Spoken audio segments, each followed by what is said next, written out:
Hi guys, this is GM the Life Coach. I've been away for a little while and I've had a bit of a break, about 3 weeks or so. And I had to just do a few things and get back into the swing of other things that I've kind of not done. So I just wanted to apologize for, the little break that we've been having. But I assure you there's going to be lots and lots of content coming. I've still got lots of content to put out. I'm going to begin by doing a journey, which was done in the summer and kind of got delayed through other people coming on and moving around the whole schedule.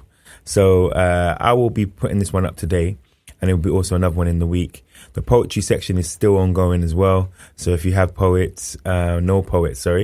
would like to be part of the show, then send them in to me, man. Send them in, let me know the name, GM the Life Coach 336@gmail.com. Again, that's GM the Life Coach 336@gmail.com. I have had a great year doing my podcast and I've enjoyed every single moment of it. I want to thank all those people who've contributed to the podcast. I want to thank the people who are up and coming, that are coming to the podcast. Got some new fresh stuff for the new year coming, and just all the opportunities that have happened so far from this podcast.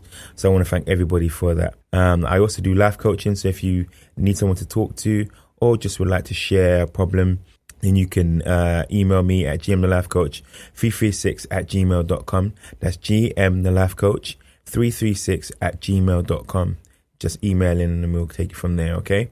All right, listen, guys. I've waffled on a lot, and I know you want to get to the life journey. This one's from Asha Webb, and this is his journey. GM, the Life Coach. Hi, guys. This is GM, the Life Coach. I'm here with Asha, one of my good friends, good old work colleagues that I've been working with. I've worked with before in the olden days at one of the schools in the UK. And we're going to talk a little bit about his journey today. So he's a little bit nervous, but we're going to start all the way back in primary school. I'm going to chart his journey, all right, because we're on that series. All right, so... When you were in primary school, what were you like as a young man, a young Asha? A young Asha, wow. It's funny just coming up and having to really do like an outpour and talk about myself, because sometimes in this life we're in a rat race and we don't sit down and reflect. So when you actually ask this question, it's like, what was a young Asha like from primary school? I'm now 43. And what I do remember was at primary school was... I remember when I was young, I had problems with my hearing, my left hearing, and I used to be in and out of hospital at times for them to fix it and things like that. And I used to wear a hearing aid. Wow. Yeah, I used to wear a hearing aid.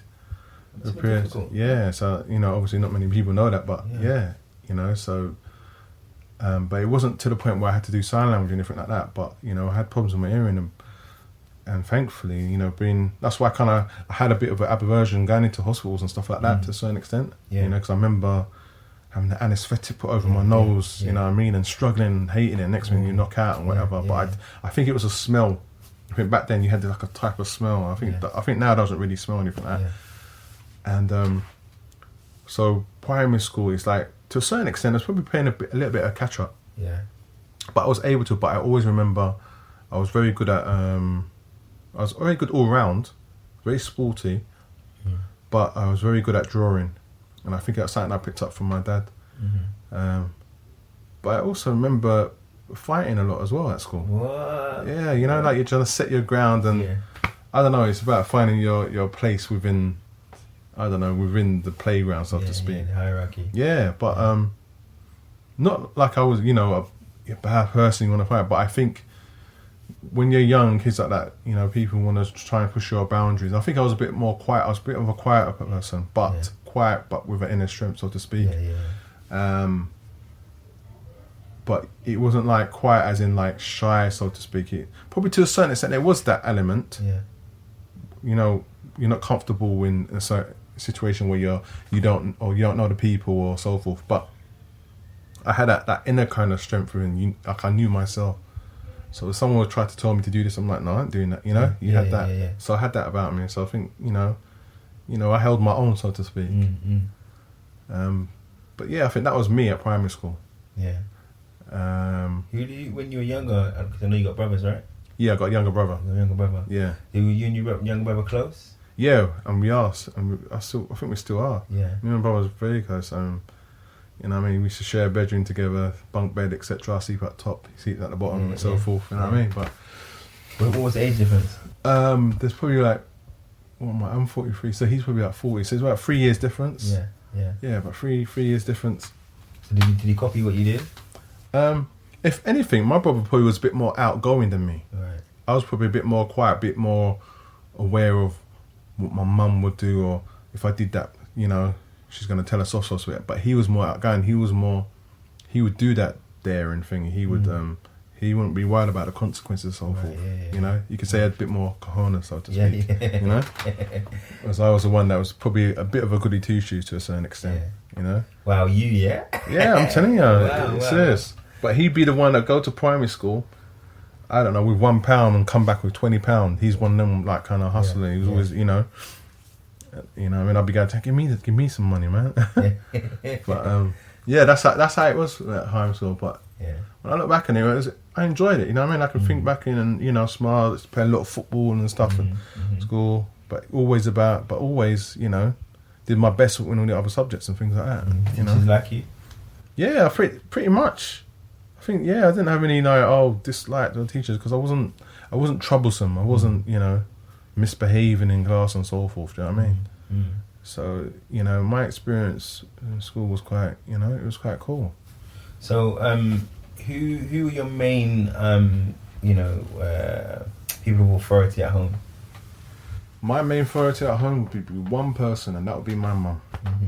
You know, obviously, you know, you could say, statistically, one of those, you know, the dad's not about, but he was about in the early stages and so forth. But obviously, you know, sometimes things don't work out and so forth. So the main person that, you know, where I got my influences probably shaped me I am today is my mum.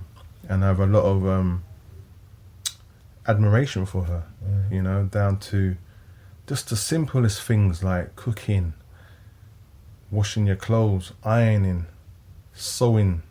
I do all that, and that's, you know, that was us from my mum and teaching us from young, you know, and all the way to secondary school. I remember being at secondary school and there was a guy and his shirt was crush up. Seriously, guy was so crushed up, it was ridiculous. I said, what happened to your shirt for school? I said, my mum was sick. So I was like, yeah. So obviously, because his mum was not well, he couldn't get his shirt ironed and so forth. And for me, that was a bit kind of foreign because my mum instilled all of that into me and my brother, and she had two boys, you know. And I'm so grateful for that because it's not just about her putting that's a life skill, and I'd advise for anyone, any kind of parent or someone to instill those things into, you know, so they're not dependent and relying on someone. It's to have those things. Those things are for me like fundamental skills. So you mentioned your mum, you know, big person in your life. Yeah. Helped you to do stuff. Definitely. Did your dad not being around, did it affect you in any sort? Or? I think it did. And I don't know for others, but I believe a child, whether the parents together or not, that you need both sets of parents. You need a mum and a dad. You know, because that helps shape you, that helps to round you as an individual. There's only so much that my mum could teach us, but there's other side of things where sometimes you just needed that kind of male kind of figure to kind of help shape you as an individual, you know. And like, what was there anything looking back now, is anything that you would? I don't know, just sometimes, I mean, for the fact that I'm doing this talking thing with you now, not having that proper conversation maybe with a male figure from a male perspective. You know, I think I was, like I said, I was kind of quiet, but I didn't really expressively talk to my mum. Oh, mum, what about this? Or, you know, from a boy's point of view, or if you're going through, you know, the puberty and stuff like that and whatever, I kind of found my own kind of way to a certain extent. I will say that, you know, my mum had friends and guys that were, you know, and that was attached to her religion and so forth, and they became also prominent people within my life and so forth. And I think that helped to a big extent.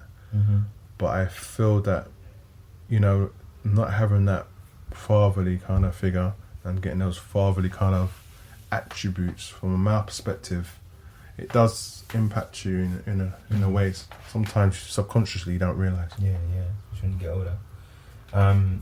So you mentioned briefly there that your mum's religion and stuff. Right. I was brought up in the same kind of religion as yourself.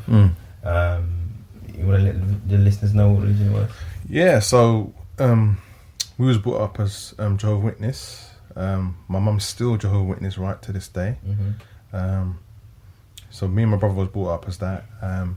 He sort of left that sort of upbringing religion probably was about 15, 16, kind of went to do his own thing. But I stayed in it for a very long time, probably about, I don't know, till I was about maybe nearly 30 or 28, something like that. So I was in it for because I felt it kind of grounded me, kind of shaped me. To a certain extent, I would put this on it. I mean, as a man, you know, that sometimes you have this stigma of black guys, we've got enough baby mothers out there and whatever. Do you know what I mean?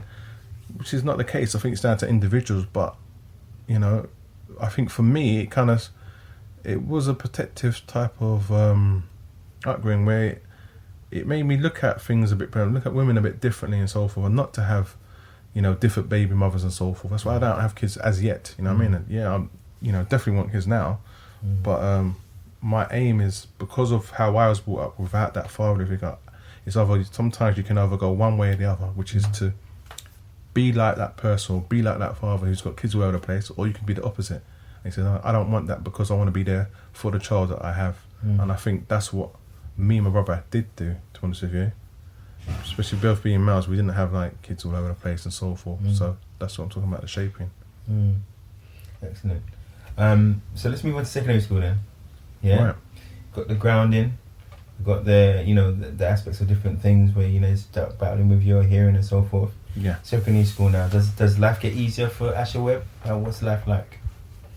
I think it did to a certain extent, because before going into secondary school, the hearing thing was sorted. Obviously, it was never like it was 100%, but I think obviously as you get older and so forth, because the body's good at self-repairing, it did that for me. So I didn't have to wear a hearing aid, and I think so I didn't have that kind of stigma. Or maybe, you know, some kids are, oh, it's got hearing aids, you might get bullied by it. So when I came to secondary, I didn't have a hearing aid or anything like that. Secondary school, I enjoyed it. I like going to school, to be honest with you. Yeah. You know, went to school in Deptford, and, you know, had some great friends there. You know, probably one of the popular people there. You know, it's probably due to the sports, and also just due to yourself as a personality, I suppose. And then you just look at things a bit differently. I think to a certain extent I was probably a bit mature for my age. I was always the one always kind of thinking a bit more maturely. And I think that also could come from the religious point of view, where, you know, you're reading the Bible and this and that. So you do a lot of reading, so it kind of helps you grow. So I enjoy reading, you know what I mean? So I was someone that we used to read before I go to bed and stuff like that. So it kind of helped, you know, shape me as a person. And so secondary school was I felt quite joyful, to be honest with you. Yeah. What were you good at? What lessons and subjects? I think I was good at I was good at English. I was average at French. Very good at German, to be honest with you. Yeah, I was good at German. Don't know what happened now. But yeah, maths was probably one of my weak points. Yeah. You know, didn't like maths too much, but no, you know that you have to know enough to, you know, so the man can't put a contract in front of you and try and get, you know what I mean, do you get your money, so to speak. But no, I wouldn't say that was my strength. But funny enough, it's my mum's strength, because she's an accountant. But yeah, so those are the subjects that I really enjoyed at secondary school. Plus, I was very good at like I say, sports as well. So running 100 meters, always come fourth, because there was like 3 faster guys that you're just never gonna beat them. Seriously, one guy, you know what I mean, I'd always start fast, be right at the end, and there was a guy that could get faster running past me. I could hear him laughing as he walked running past me. He used to kill me every time. His name's Dwayne. Seriously, Dwayne, for listening, I will never forget. Running past me, just laughing, knowing that he's going to pass me. I'd always come like fourth, because there was like 3 faster guys in front of me. Yeah. But yeah, and then the football and so forth. You know what I mean? I really enjoyed. Football's it's one of, I don't know. It's something. It's funny because no one else. Playing? I've always kind of played from primary school, but then secondary school is when I really kind of kicked into it, so to speak. But because of that's where the regrets is, because of the religious aspect and so forth. My mum didn't like me to kind of go to football training or associate with people outside of that religion. So obviously doing football and training that came into it. And probably that's where I had the kind of regrets of myself as I've got older within myself.